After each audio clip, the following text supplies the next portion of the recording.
बच्चों, कैसे हैं आप? मैं वेदांत कंपटीशन क्लासेस के साथ एक नई श्रृंखला क्वेश्चंस पेपर की मैं लेकर आया हूं और प्रीवियस ईयर क्वेश्चंस पेपर की श्रृंखलाएं चल रही हैं।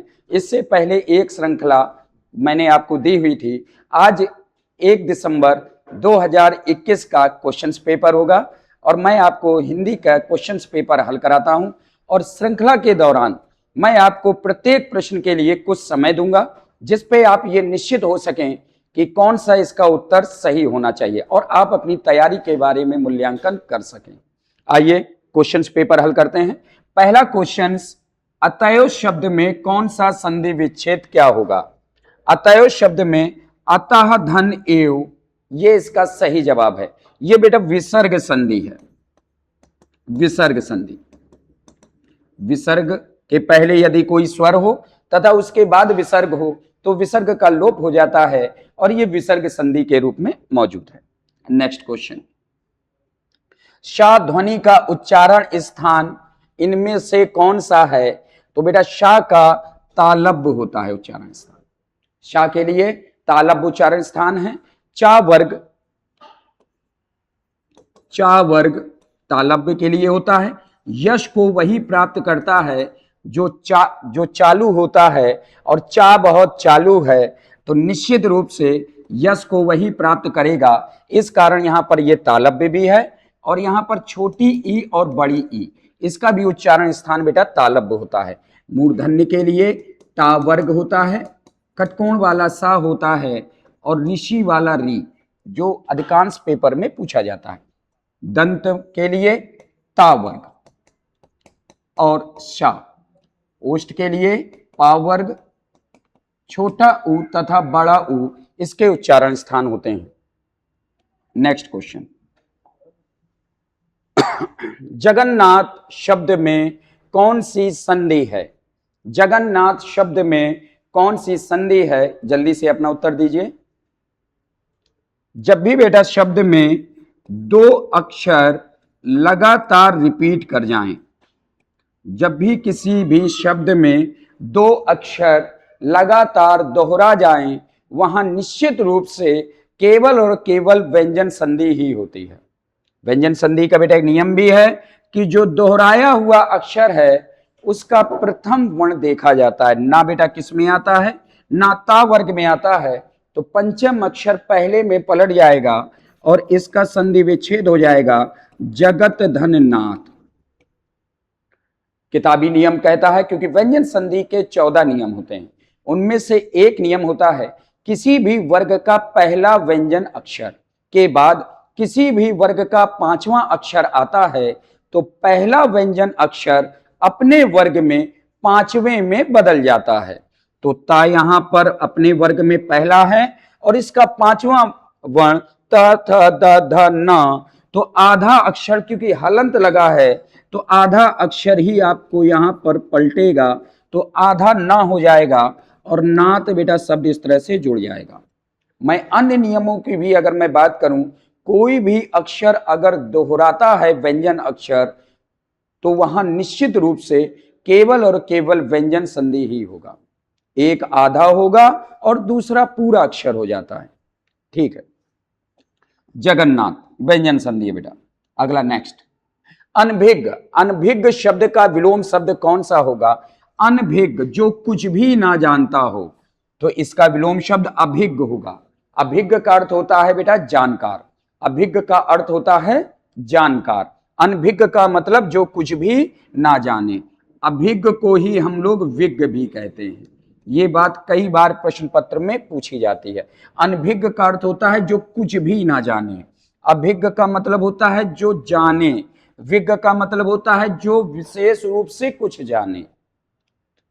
नेक्स्ट क्वेश्चन, इनमें से कौन सा शब्द सूर्य का पर्यायवाची है? तो सूर्य का पर्यायवाची बेटा आदित्य होता है। कृशानु और हुताशन ये दोनों आग के पर्यायवाची हैं और मारुति, ये मारुत जो शब्द है वो वायु का पर्यायवाची है और मारुति नंदन ये आपका हनुमान का पर्यायवाची होता है। उपमान और उपमेय का अभेद क्या कहलाता है? अभेद का मतलब है कि जिसमें कोई भी अंतर ना हो, कोई भी अंतर ना हो। उपमान और उपमेय में कोई भी अंतर ना हो, रूपक अलंकार कहलाता है। रूपक अलंकार कहलाता है। जहां पर उपमेय और उपमान में भेद रहित आरोप होता है, अर्थात कोई भी अंतर नहीं होता, उसे हम रूपक अलंकार कहते हैं। चरण कमल बंदो हरिराई, निश्चित रूप से यहां पर रूपक अलंकार ही है। नेक्स्ट, अगर मैं अन्य अलंक इसकी पहचान करूं, मनु मानो, मनु मानो मानहु, जनु जानो जानहु, ये उत्प्रेक्षा अलंकार की बेटा पहचान है। मनु मानो मानहु, जनु जानो जानहु, जानो जानहु, जानहु। यहां पर भेद रहित आरोप होता है। यहां पर सा, सी, सरिस के समान, सादृश्य आदि का अगर भाव उत्पन्न होता है, वहां पर उपमा अलंकार होता है। आइए नेक्स्ट क्वेश्चन सब हल करते हैं।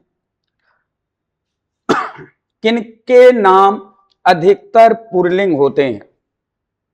स्त्रीलिंग और पुल्लिंग कुछ ही आप सेकंडों में पहचान सकते हैं अगर यहां पर 4 नियमों को आप धारण करते हैं। सबसे पहला, यहां पर संज्ञा के आधार पर भी इसका निर्धारण हो सकता है बेटा, संज्ञा के आधार पर। दूसरा, सर्वनाम के आधार पर, सर्वनाम के आधार पर। तीसरा निर्धारण का बिंदु है क्रिया के आधार पर, क्रिया के आधार पर। और चौथा है विशेषण के आधार पर,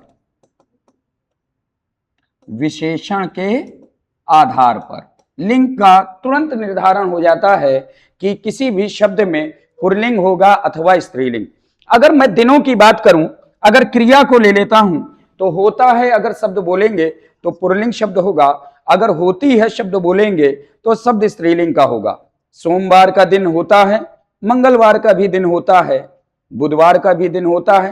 तो निश्चित रूप से हम कह रहे हैं दिनों की अगर श्रृंखला देखा जाए तो निश्चित रूप से पुल्लिंग शब्द को ही वो बताती है।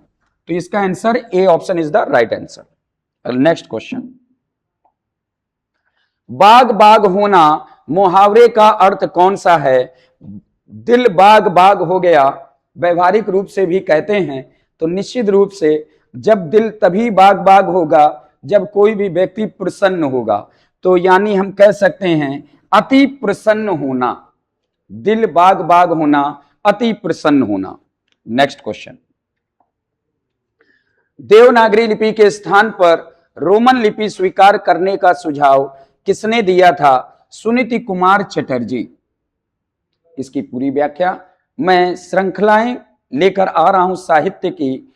अभी मैंने एक श्रृंखला उसमें दी हुई है, लेकिन मैं क्रमबद्ध श्रृंखला बहुत जल्द आपके सामने 7 साहित्य की श्रृंखलाएं लेकर आऊंगा, जो क्रम से आपको पीडीएफ सहित आप तक पहुंचा दी जाएंगी। आप उसको निश्चित रूप से देखें, उसकी सारी व्याख्याएं मैं आपको उस वक्त समझा दूंगा। नेक्स्ट क्वेश्चन, हालांकि अभी आप इसको केवल और केवल सही उत्तर की पहचान कर लें। मैं क्रमबद्ध आपको श्रृंखलाओं के माध्यम से साहित्य का संपूर्ण ज्ञान देने वाला हूं। जैसे ही अब नई क्रमबद्ध श्रृंखला आएगी, आपको निश्चित रूप से पूरी कहानी के दौरान ही सारी बातों को आपको याद करा दिया जाएगा।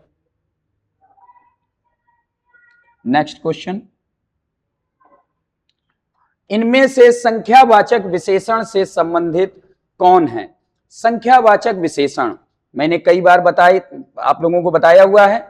संख्यावाचक विशेषण से तात्पर्य किसी भी वस्तु को अथवा व्यक्ति को हम काउंटेबल कर सकें, अगर हम उसको गिन सकते हैं, वो सब के सब संख्यावाचक विशेषण हैं। अब हमको यहां पर यह तय करना है विकल्प में हम किसको गिन सकते हैं। तो यहां पर 4 कुर्सियां, इसको हम गिन सकते हैं।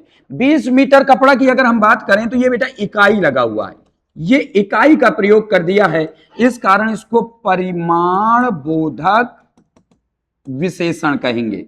और परिमाण बोधक विशेषण में भी निश्चित परिमाण बोधक विशेषण कहेंगे, निश्चित परिमाण बोधक विशेषण, निश्चित परिमाण बोधक विशेषण, क्योंकि यहां पर 20 मीटर कपड़ा की चर्चा की गई है।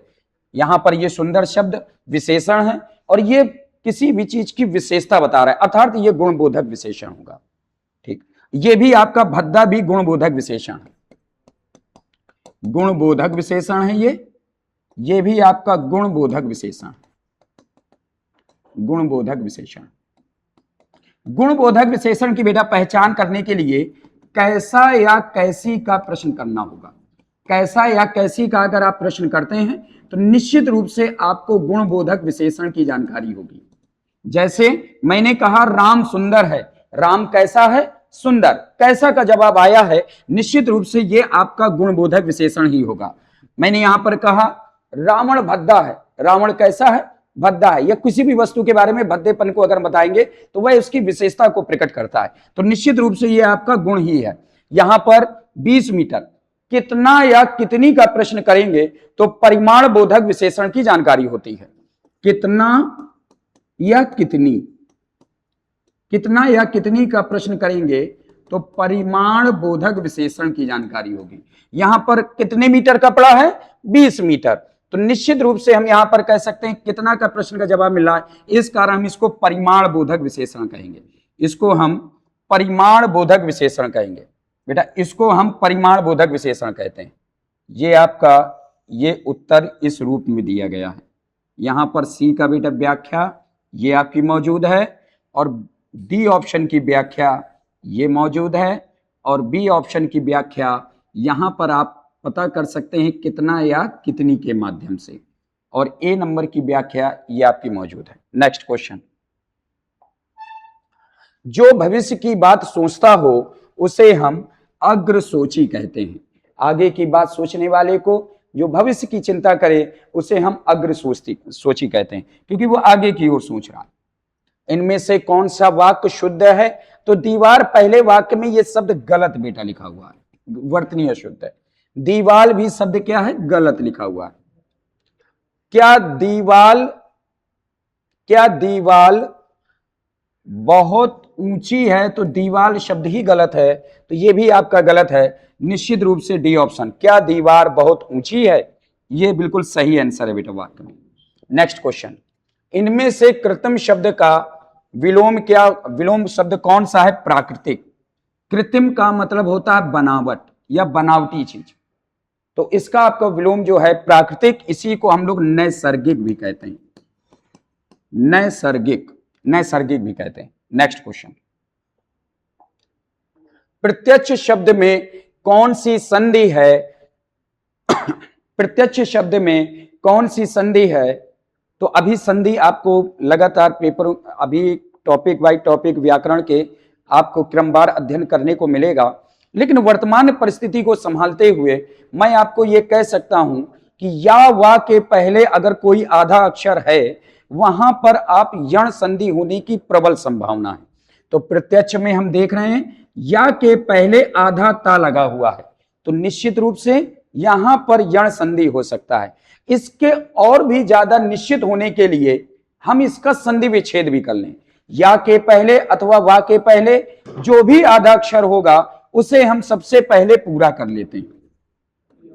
ता को हमने पूरा कर लिया, या का मतलब ई होता है और वा का मतलब ऊ होता है, तो या का मतलब ई है और ई का मतलब छोटी ई है, तो मैं यहां पर या के बदले छोटी ई की मात्रा लगा देता हूं। अब या में छोटा आ है तो छोटा आ और ये छा, प्रतिधन अच, निश्चित रूप से दोनों तरफ सार्थक शब्द हैं, जिसके कारण यहां की अगर मैं संधि की बात करूं तो केवल और केवल यण संधि होगा। अति बहुत ही कम समय में इसकी पहचान करने के लिए मैं अन्य संधियों की पहचान बता दूं। या वा के पहले कोई भी आधा अक्षर नहीं है और शब्द छोटा है, अयादि संधि होगा। यदि किसी भी शब्द के बीच में बड़ा आ, बड़ी ई, बड़ा ऊ और बड़ी री की मात्रा बेटा इस रूप में दिखाई देगी। अगर कहीं भी आ जाता है और सार्थक शब्द बन जाए तो वहां पर दीर्घ संधि होगा, और यदि एक मात्रा लग जाए ए और ओ, और अर, ए ओ अर, यहां पर ये सबकी एक ही मात्रा है, तो जिसके कारण लोग ट्रिकी मेथड में कह सकते हैं कि एक मात्रा अगर किसी भी शब्द में लगी हो तो वहां पर प्रबल संभावना है गुण संधि की। लेकिन आप लोग थोड़ा सा सावधानी रखें, अपने उत्तर को देते समय आप लोग थोड़ा सा सावधानी रखेंगे। यहां पर बेटा मिस्टेक से मुझे अर लिखना था और ये बड़ी री के रूप में लिखा, अर ये लिखा।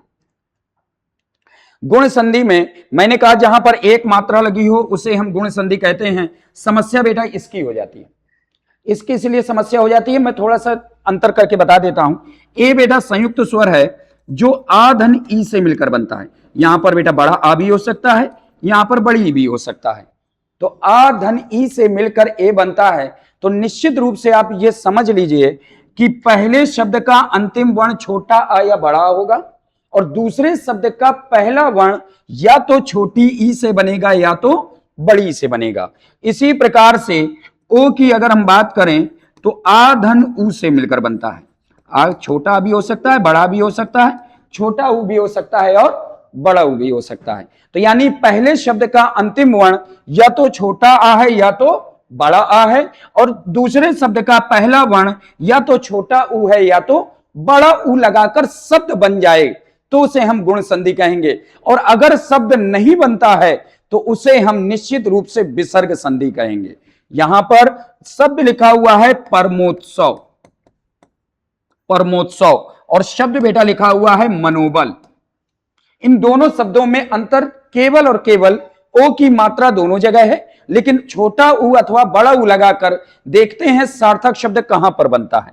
अगर ऊ लगाएंगे बेटा तो शब्द यहां पर उत्सव बनेगा और जहां पर शब्द बन जाए निश्चित रूप से इसे गुण संधि ही कहेंगे, गुण संधि ही कहेंगे। लेकिन यहां पर मनोबल में ऊ लगाने से उसका कोई उबल का कोई मतलब कोई अर्थ नहीं होता है, जिसके कारण ओ की मात्रा तो है लेकिन छोटा ऊ या बड़ा ऊ लगाने से कोई शब्द नहीं बना, अतः हम इसको विसर्ग संधि कहेंगे। और ओ के स्थान पर केवल और केवल आपको विसर्ग लगा देना है तो शब्द बन जाएगा मनः धन बल और ये विसर्ग संधि के रूप में आ जाएगा।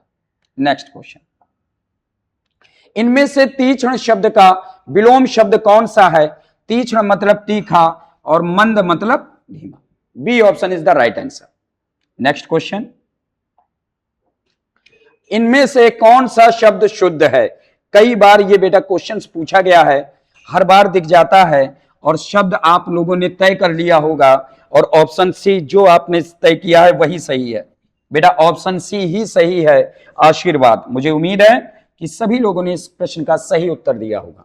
रौद्र रस का स्थायी भाव कौन सा है? निश्चित रूप से रौद्र मतलब क्रोध, तो यहां पर रौद्र का स्थायी भाव क्रोध होगा। श्री कृष्ण के सुन वचन अर्जुन क्षोभ से जलने लगे, शबशील अपना भूल कर करतल युगल मलने लगे, संसार देखे अब हमारे शत्रु रण में मृत पड़े, करते हुए यह घोषणा हो गए उठकर खड़े। क्षोभ मतलब क्रोध, जहां पर क्रोध का भाव आएगा निश्चित रूप से वहां पर रौद्र रस होगा। और हालांकि इससे संबंध में एक और भी पंक्ति पूछी जाती है, उस काल मानो क्रोध के तन उनका कांपने लगा, मानो हवा के जोर से सोता हुआ सागर जगा। उस काल मारे क्रोध के, जैसे ही अर्जुन ने अपने पुत्र अभिमन्यु की मृत्यु का समाचार सुना और समाचार में बताया गया कि सबसे ज्यादा पीड़ादायक मृत्यु जो रण में हुई, युद्ध भूमि में, केवल और केवल अभिमन्यु की हुई, जिसके मृत शरीर को अपमानित किया गया। जिस बात को सुनकर, जयद्रथ की बातों को सुनकर अर्जुन के मन में बहुत तेजी से क्रोध आया और उसी क्रोध की व्याख्या उस काल मारे क्रोध के तन उनका कांपने लगा, मानो हवा के शोर से जोर से सोता हुआ सागर जगा। और अब अर्जुन ने संकल्प कर लिया कि कल सूर्यास्त होने से पहले मैं जयद्रथ का वध करूंगा, अन्यथा अपने आप को अग्नि में समर्पित कर दूंगा। क्रोध के कारण कई बार गलतियां हो जाती हैं, क्रोध के कारण व्यक्ति ऐसे वचन बोल जाता है जो शायद उस वक्त नहीं बोलना चाहिए। नेक्स्ट, हिंदी वर्तनी का मानकीकरण किस वर्ष प्रकाशित हुआ? मानक कौन कौन से वर्णों को हमको स्वीकार करना है, किस वर्णों का परिवर्तन करना है? तो मानकीकरण 1967 ईस्वी। अभी अभी मैंने बताया कि साहित्य श्रृंखलाएं बहुत जल्दी, क्यों? क्योंकि हम किसी भी भाषा को अगर हम स्वीकार करते हैं उसमें लगातार परिवर्तन होता रहता, वर्णों की शुद्धता के बारे में, प्रचलन के बारे में, जिसके अनुसार हम लोग प्रचलन में कोई भी वर्ण ले आते हैं, उसकी व्याख्या साहित्य श्रृंखला में की जाएगी। भारतीय संविधान की 8वीं अनुसूची में कितनी भाषाएं शामिल हैं?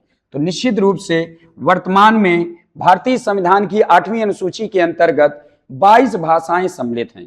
प्रारंभ में संविधान जिस समय बना हुआ था उस समय केवल और केवल आपके पास 8वीं अनुसूची में 14 भाषाएं थी।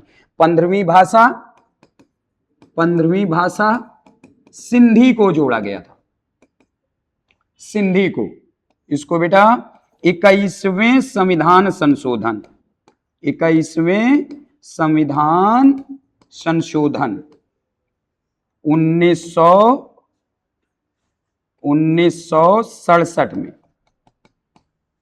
15वीं भाषा सिंधी को जोड़ा गया। इसके बाद 71वें संविधान संशोधन, 71वें संविधान संशोधन 1992 से 93, इसके अंतर्गत बेटा 3 भाषाएं जोड़ी गई, जिसमें आप लोग नमक के रूप में भी याद कर सकते हैं, ना से नेपाली, मा से मणिपुरी और का से कोंकणी,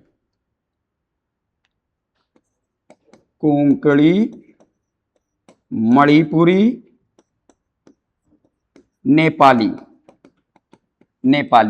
इस प्रकार से 71वें संविधान संशोधन के अंतर्गत हमारे पास भाषाएं 3 और जुड़ गई तो 18 भाषाएं हो गई। फिर अटल बिहारी वाजपेयी जी की सरकार में 4 बेटा भाषाएं और जोड़ी गई। 92वां संविधान संशोधन किया गया, संविधान संशोधन 2002।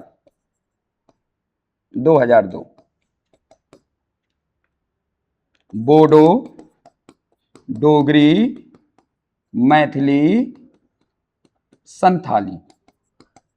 संथाली विगत बेटा पेपरों में इस प्रकार से आप ये यहां पर देख रहे हैं। 15वीं भाषा 3 और जोड़ देंगे, 18वीं भाषा, और 18 के बाद ये बेटा 4 और जोड़ देंगे तो 18 4 22 भाषाएं 8वीं अनुसूची के अंतर्गत उल्लेख किया गया है, जिसे हम मानक भाषा भी कहते हैं। यहां पर ये आपका जो संशोधन लिखे हुए हैं निश्चित रूप से पेपर में पूछे जाते हैं। विगत पेपर में कोंकणी को पूछा गया है कि कोंकणी किस प्रदेश की प्रादेशिक भाषा है? तो गोवा की बेटा ये प्रादेशिक भाषा है, गोवा की प्रादेशिक भाषा है। नेक्स्ट, ईश्वर को ना मानने वाला व्यक्ति के लिए कौन सा शब्द है? तो ईश्वर को जो नहीं मानेगा या विश्वास नहीं होगा उसे बेटा हम नास्तिक कहते हैं। ईश्वर को मानने वाले को आस्तिक कहते हैं। अगर हमें कोई ईश्वर पर विश्वास है तो ये हमारा विश्वास ही तय करता है कि हम आस्तिक हैं, अगर विश्वास नहीं है तो हम नास्तिक हैं। इसके बाद सनात, यानी कि जिसके नाथ हैं यानी माता पिता हैं तो निश्चित रूप से वह सनात है। नेक्स्ट, संज्ञा के जिस रूप से पुरुषत्व तथा स्त्रीत्व का बोध होता है उसे क्या कहते हैं? जहां पर पुरुष के होने का बोध होता है या स्त्री के होने का बोध होता है उसे बेटा हम लिंग कहते हैं। लिंग जो शब्द है यह संस्कृत का बेटा शब्द है, संस्कृत भाषा का शब्द है, संस्कृत भाषा का शब्द है, जिसका अर्थ निशान या पहचान होता है, निशान या पहचान। लेकिन हिंदी व्याकरण में अर्थ जाति होता है, जाति होता है। जो पुरुष अथवा स्त्री के होने का बोध कराए उसे बेटा हम लिंग कहते हैं। नेक्स्ट, इनमें से जल का पर्यायवाची कौन सा नहीं है? तो उदक भी होता है, अंबु भी होता है, नीर भी होता है, रौप्य नहीं होता बेटा। नेक्स्ट, इनमें से कौन सा शब्द शुद्ध है? तो अच्छे ढंग से आप लोग जानते हैं और मैं पूरी उम्मीद करता हूं आप लोगों ने सही टिक किया होगा, दीर्घायु। नेक्स्ट, जो आसान क्वेश्चन है उसके लिए हम लोग जल्दी जल्दी आगे बढ़ेंगे। 3 बेर खाती थी वे अब 3 बेर खाती है, तो निश्चित रूप से यहां पर ये बेर का जो अर्थ है वो फल से लिया गया है, जो कि हमको गर्मी के मौसम में बेर खाने को मिलते हैं। और ये 3 बेर, इस बेर का मतलब समय होता है। जहां पर किसी शब्द की 2 बार या उसके अधिक बार आवृत्ति होती है और उसका अर्थ अलग अलग होता है, उसे हम यमक अलंकार कहते हैं बेटा। तो यहां पर यमक अलंकार इज द राइट आंसर। अन्योक्ति अलंकार, अन्योक्ति का मतलब होता है अन्न धन उक्ति। किसी की बात को कहने के लिए किसी दूसरी ओर संकेत कर देना अन्योक्ति अलंकार होता है। ये श्लेष अलंकार श्लिष्ट शब्द से मिलकर बना है, जिसका अर्थ होता है चिपका हुआ या समाहित। किसी शब्द में अनेक अर्थ चिपके रहते हैं, वहां पर श्लेष अलंकार होता है।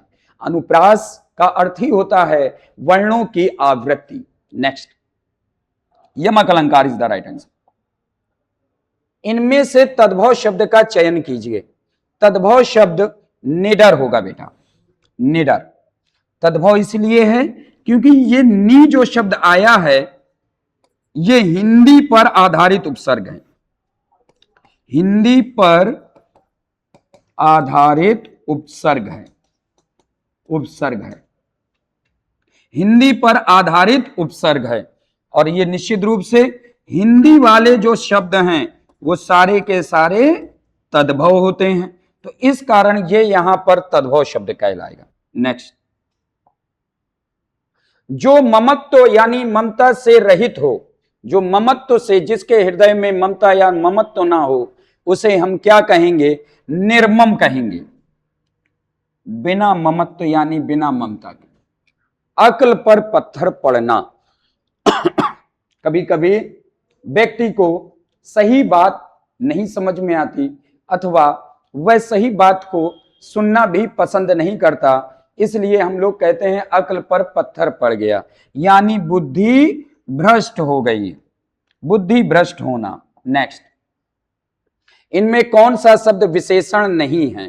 तो निश्चित रूप से ये आप आगामी, ये आपको समय का बोध करा रहा है, गुणबोधक विशेषण है। यहां पर काला रंग का बोध करा रहा है, गुणबोधक विशेषण है। शांत, ये स्वभाव को बोध करा रहा है, इस कारण गुणबोधक विशेषण है, लेकिन तुम यहां पर बेटा सर्वनाम है। नेक्स्ट, इनमें से तिमिर शब्द का विलोम शब्द कौन सा है? तिमिर का मतलब अंधकार होता है, आलोक का मतलब प्रकाश होता है। बी ऑप्शन बिल्कुल सही है। नेक्स्ट, इनमें से अमृत का पर्यायवाची नहीं है। अमृत का पर्यायवाची पीयूष भी होता है, सोम होता है। ये बेटा पेपर में आ चुका है, ध्यान रखेंगे। सोम, सोम अमृत का ही पर्यायवाची है। सुधा भी अमृत का पर्यायवाची होता है। सुरा शब्द नहीं होता है, सुरा नहीं होता। सुरापान जिस तरह से कहते हैं, तो निश्चित रूप से सुरा का अर्थ समझ गए होंगे। इनमें से कौन सी रचना जयशंकर प्रसाद की नहीं है? मैं एक बहुत ही जल्द रचनाओं की एक श्रृंखला लेकर आने वाला हूं। इसी प्रकार से हम लोग रचनाओं की श्रृंखलाओं को हल करेंगे। उसमें 25-25 क्वेश्चंस की 4 श्रृंखलाएं अर्थात 100 प्रश्न होंगे जो रचनाओं पर आधारित होंगे। ऐसी श्रृंखला को आप हल करेंगे तो निश्चित रूप से आपको पेपर में मदद मिलेगी। इनमें से कौन सी रचना जय शंकर प्रसाद की नहीं है? प्रेम पथिक भी है, प्रेम सरोवर भी है, कामायनी, कामायनी भी है, प्रेम राज्य, प्रेम राज्य भी है। इसमें प्रेम सरोवर, प्रेम सरोवर, प्रेम पथिक, ये भारतेंदु हरिश्चंद्र की है। ये बेटा भारतेंदु हरिश्चंद्र की है। अगला नेक्स्ट, चंद्रोदय में कौन सी संधि है? मैंने अभी अभी बताया था, ओ की मात्रा लगी है वहां पर दो बातों पर ही मूल्यांकन करना है, या तो गुण संधि है या तो विसर्ग संधि है। गुण संधि छोटा ऊ या बड़ा ऊ लगाकर देखेंगे, अगर कोई सही शब्द बनता है, सार्थक शब्द बनेगा, तो उसे हम गुण संधि कहेंगे, अन्यथा उसे नहीं बनेगा, विसर्ग संधि कहेंगे। ऊ लगाकर बेटा देखोगे तो उदय शब्द बनेगा, निश्चित रूप से चंद्रधन उदय। ये यहां पर चंद्रधन उदय ओ की मात्रा है, शब्द बन चुका है, गुण संधि होगा।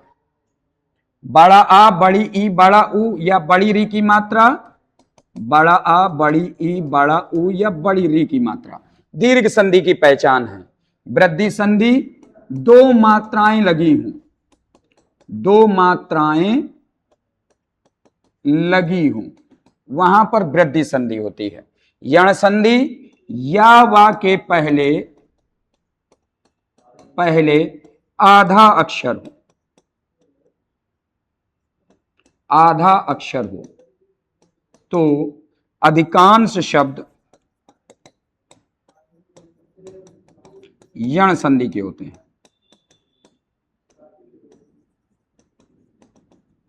परीक्षा में आपके लिए तुरंत ट्रीटमेंट के लिए मदद करेगा। ठीक, नेक्स्ट, इनमें से कौन सा शब्द एकल का तद्भव शब्द है? एकल मतलब अकेला, निश्चित रूप से ये आपका अकेला शब्द आएगा। अकेला शब्द तद्भव है, एकल शब्द तत्सम है। गिनती कोई भी अगर आप शब्द के रूप में लिखते हैं, एक ही एक ऐसा शब्द है जिसको हम लोग तत्सम कहते हैं।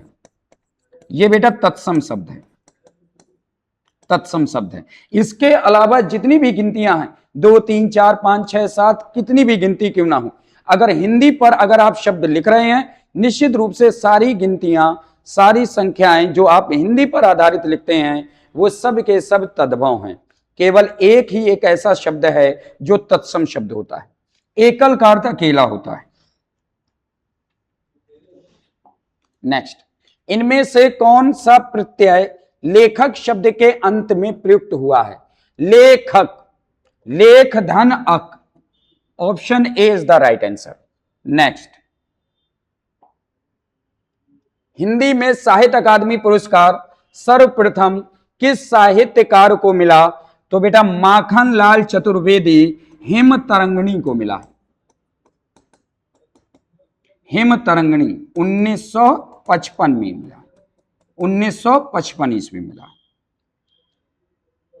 नेक्स्ट, इसकी पूरी व्याख्या पुरस्कार की सीरीज के अंतर्गत आपको बताया जाएगा। साहित्य अकादमी की शुरुआत, क्योंकि भारत सरकार के अंतर्गत कैसे भारत सरकार ने स्वयं एक ट्रस्ट बनवाया और इसकी शुरुआत कराई। पहला पुरस्कार माखनलाल चतुर्वेदी जी को मिला है, हेम तरंगिणी 1955 में। कितनी भाषाओं में दिया जाता है और 8वीं अनुसूची के अंतर्गत किन किन भाषाओं में और किस व्यक्ति को दिया जाता है, उसकी मानक क्या क्या होने चाहिए, ताकि साहित्य अकादमी में कितना पुरस्कार राशि मिलती है, वो सारी चर्चाएं होंगी। विस्मय स्थायी भाव किस रस में होता है? विस्मय स्थायी भाव किस रस में होता है? विस्मय का मतलब आश्चर्य होता है बेटा, विस्मय का अर्थ आश्चर्य होता है, अद्भुत रस होता है, अद्भुत रस। देख यशोदा शिशु के मुख में सकल विश्व की माया, वह क्षण भर को बनी अचेतन, हिल न सकी कोमल काया। यहां पर अद्भुत रस, आश्चर्य, जहां पर हमारी सोच समझ से कोई बाहरी वस्तु या कोई ऐसी प्रकृति की संरचना देख लेते हैं, तो वो सारा का सारा विस्मय यानी अद्भुत रस के रूप में होता है। इसी बात को सेनापति जी ने कहा है, अखिल भुवन चर अचर सब, हरि मुख में लखि मातु, चकित भई गदगद वचन, विकसित द्रग पुल कातु। अखिल भुवन चर अचर सब, अखिल का मतलब संपूर्ण होता है। संपूर्ण संसार कृष्ण के बाल लीला जब जिस समय कर रहे हैं, माता यशोदा ने मुख खोलकर मिट्टी जैसे ही निकालनी चाहिए, तो वैसे ही यहां पर इस पंक्ति को सेनापति जी ने बताया, अखिल भुवन चर अचर सब, हरि मुख में लखि मातु, चकित भई गदगद वचन, विकसित द्रग पुल कातु। श्री कृष्ण के मुख में पूरा संसार संपूर्ण संसार जो गतिमान है, जो स्थिर है, सब कुछ दिखाई दे रहा है। इस कारण वहां पर आश्चर्य है। ये आपके सामने एक पैसेज आ चुका है, गद्यांश। गद्यांश को पढ़कर आपको उत्तर देना है। हम लोग जल्दी से आप लोग पढ़ेंगे ताकि मैं समझता हूं मुझसे पहले आप पढ़कर उत्तर दे देंगे। हम लोग जब हिंदी की सेवा करने की बात सोचते हैं तो प्रायः भूल जाते हैं कि मैं पानी पी लेता हूं जब तक आप लोग देख लें।